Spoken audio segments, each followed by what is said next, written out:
Le Pérou, un pays d'Amérique latine de taille raisonnable, ou presque, des climats variés, une histoire attirante. Le Pérou, pays des Incas, du Machu Picchu, des cités d'or.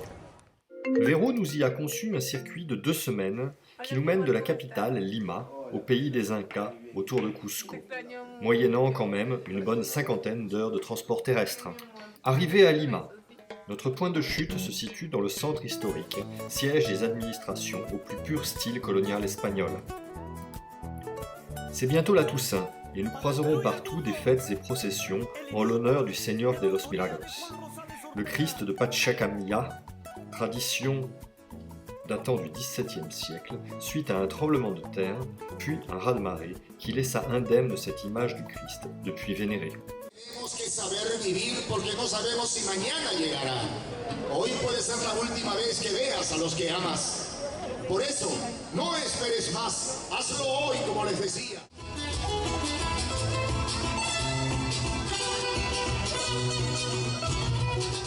Lima está de fiesta, la canción criolla se viste de gala. La guapa limeña luce su belleza y gracia sin par. De la cuerda de la guitarra. L'après-midi, nous prenons la route vers Paracas, à 3 heures de Lima. Dans la plaine littorale désertique, cette petite cité balnéaire s'est développée grâce à la présence des îles Ballestas, exploitées pour le guano au XIXe siècle et depuis déclarées réserve naturelle.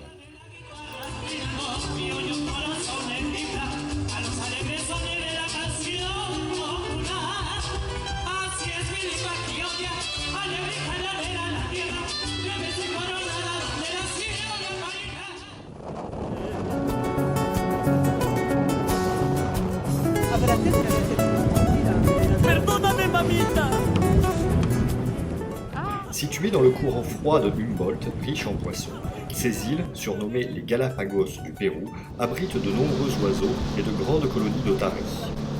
En route, on contemple également un géoglyphe en forme de candelabre, dont l'origine est inconnue, mais remonte vraisemblablement au second siècle avant Jésus-Christ. Debo ser un idiota de llorar por tu querer. Debo ser un sonso de llorar por tu amor. Sabiendo que no me amas, yo llorando estoy por ti. Debo ser un idiota de llorar por tu amor. Si el amor es así, no sé qué voy a hacer. Mis amigos me dicen, olvida esa mujer. Hasta mi madrecita, como llora al verme. À la réserve marine est associée une réserve terrestre, qui permet d'épargner à cette zone les constructions erratiques de petites maisons et de grands murs d'enceinte qui semblent être la spécialité locale et envahissent tout le bord de route. No sé qué voy a hacer. No te hagas la tonta, yo la sinvergüenza. No te hagas la tonta, yo la sinvergüenza. Mírate al espejo. Le soir, nous embarquons pour 13 heures de bus de nuit vers Arequipa, faisant l'impasse sur le site de Nazca dont les lignes ne peuvent de toute façon être vues que d'avion.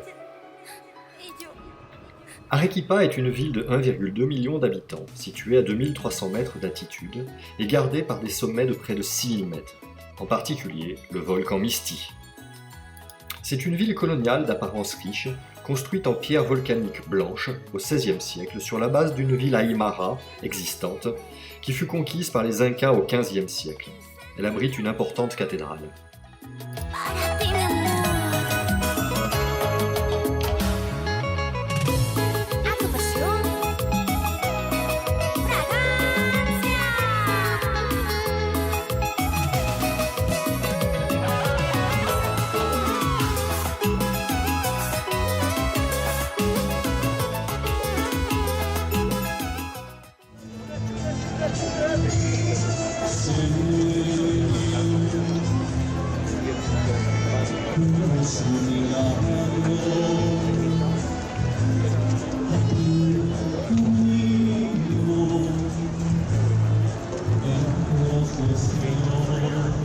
Notre prochaine étape est le village de Cabanacandé, à 3300 mètres d'altitude, qui donne accès au canyon de Colca, dans lequel nous partons randonner pour 2 jours.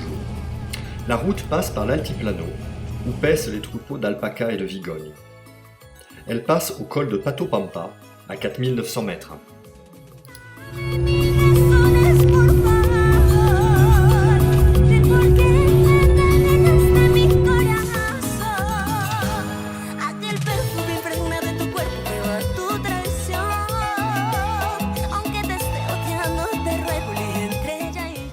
En certains endroits, le canyon de Colca plonge de plus de 3000 mètres. Le climat évolue de façon notable et de nombreux villages dans le canyon pratiquent la culture maraîchère, y compris de fruits tropicaux. Notre randonnée est plus raisonnable. Nous ne plongeons que de 1000 mètres, vers la Loire et ses sources chaudes d'abord, puis vers l'oasis de Sangaye le second jour, petit paradis tropical dans ces contrées d'altitude.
Dernier jour de randonnée, nous remontons vers Cabana-Condé de bonne heure afin de prendre le bus vers Puno.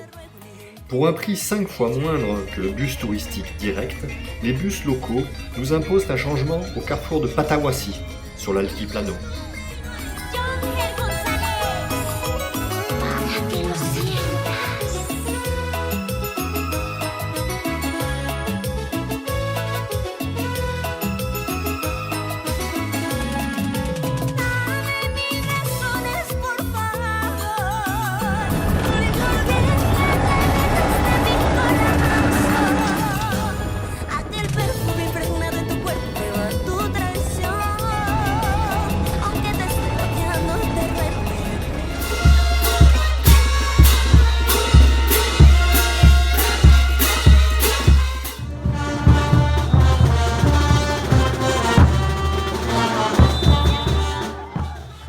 Puno est une ville sans grand intérêt.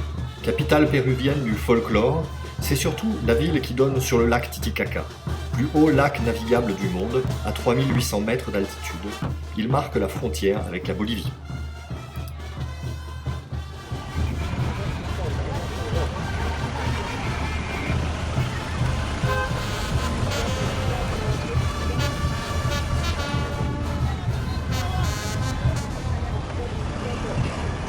À proximité vit la communauté des Indiens Huros, qui vivent encore, en grande partie grâce au tourisme, sur des îles flottantes en totora. Nous y serons hébergés par Félix. Peuple de chasseurs et pêcheurs initialement installés dans la zone septentrionale du lac, les Huros auraient été pourchassés par les Aymara, cultivateurs venus des terres, au moment d'une période de sécheresse. Ils se seraient alors enfuis par le lac et auraient développé les techniques d'utilisation de la totora afin de vivre cachés.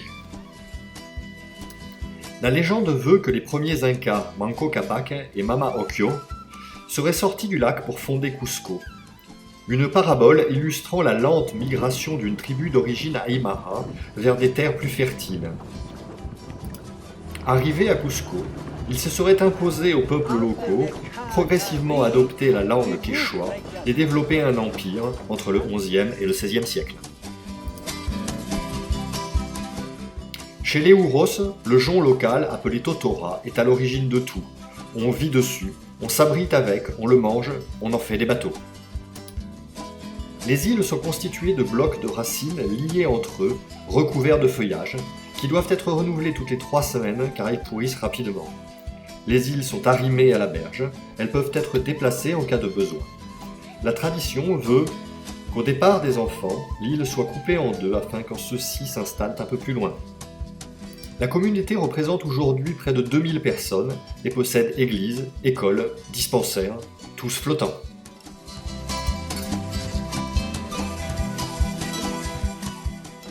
Nous repartons le lendemain vers Cusco, à 8 heures de bus.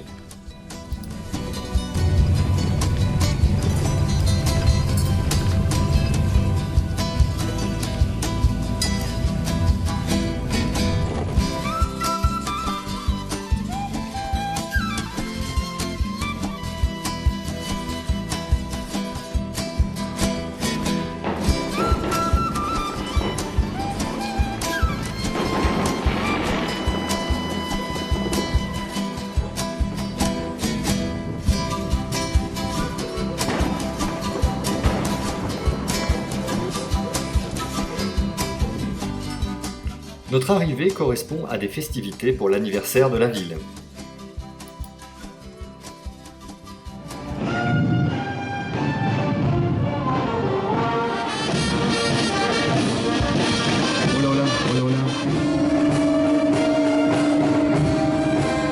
Públicas como privadas dan aportes en bien de educación, infraestructura, cultura, justicia y defensa de nuestra nación. Damos inicio a esta ceremonia. El jefe línea rendirá los honores correspondientes al señor alcalde de la Municipalidad Provincial del Cusco.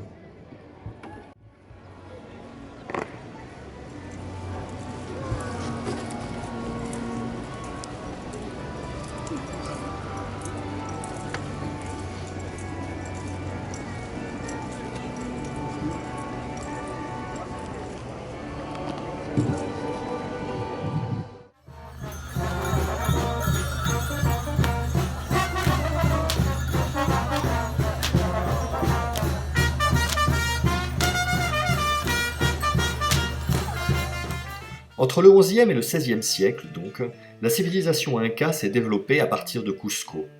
Détruite en quelques années par les conquistadors de Pizarro, qui convoitaient l'or, il ne nous en reste aujourd'hui que les chroniques de la conquista et des constructions de pierres taillées d'une incroyable précision pour les bâtiments dédiés au culte, plus sommaires pour les bâtiments militaires, et en adobe, des briques de terre, pour les habitations.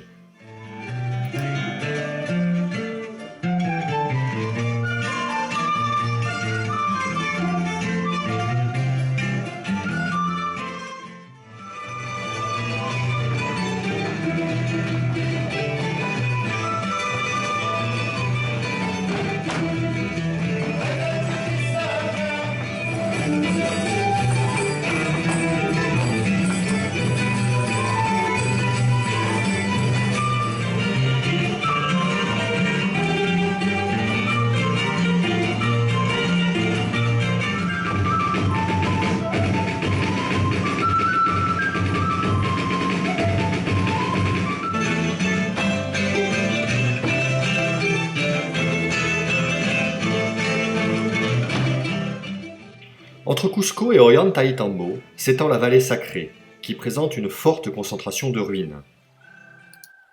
Grâce à leur puissance militaire, les Incas avaient forgé un empire qui s'étendait de la Colombie au nord du Chili, sur près de 4000 km, administré depuis Cusco, et ceci alors qu'ils ne connaissaient ni la roue ni l'écriture.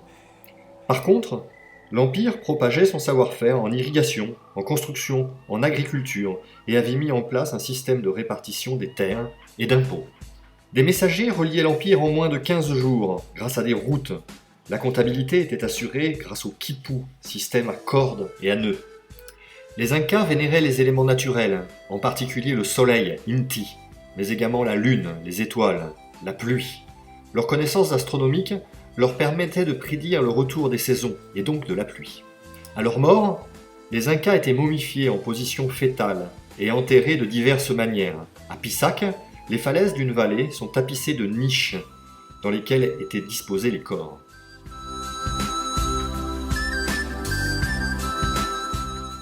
À mi-chemin entre Pisac et Ollanta, les salars de Maras exploitent depuis 2000 ans une source saumâtre dans la montagne.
Y civismo, jóvenes y señoritas de esta prestigiosa institución educativa, sus comunidades.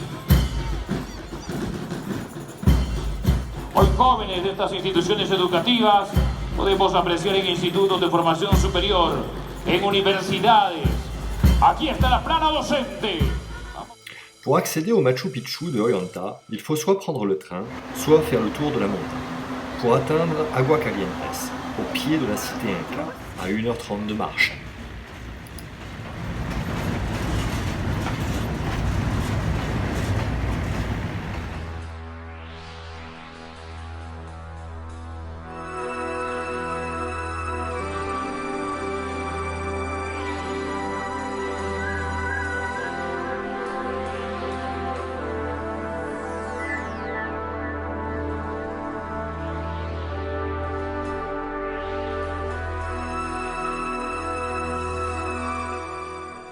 Le site, impressionnant, fut certainement construit au XVe siècle comme lieu de villégiature de l'empereur Pachacutec.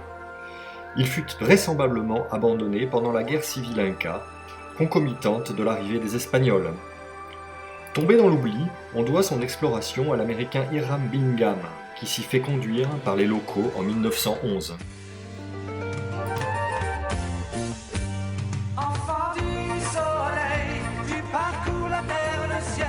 Cherche ton chemin, c'est ta vie, c'est ton destin. Et le jour, la nuit, avec tes deux meilleurs amis, à bord du Grand Condor, tu recherches les idées d'or.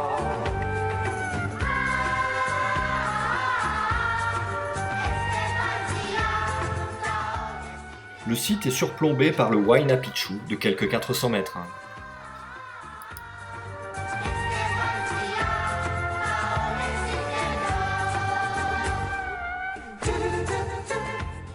Après la visite du Machu Picchu, un train nous ramène à Cusco, puis à Lima par avion le lendemain.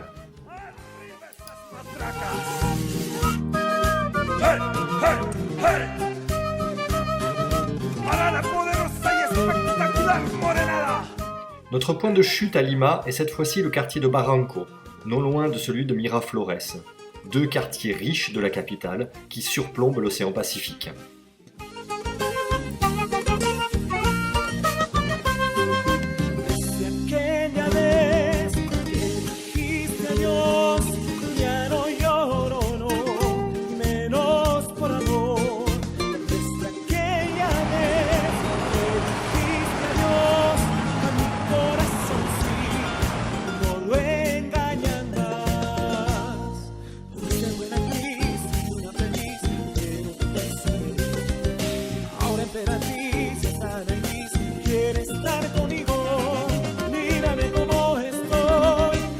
solo me ves feliz, bailando la morenada, gozando con mis hermanos en la plana mayor. Mírame cómo estoy, solo me ves feliz, bailando la morenada, gozando con mis hermanos en la plana mayor.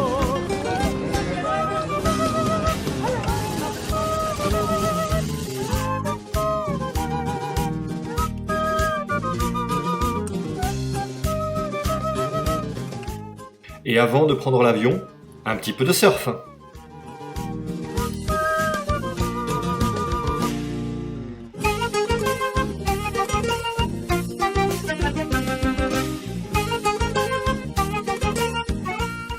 Et vous savez quoi? À Bordeaux, il pleut.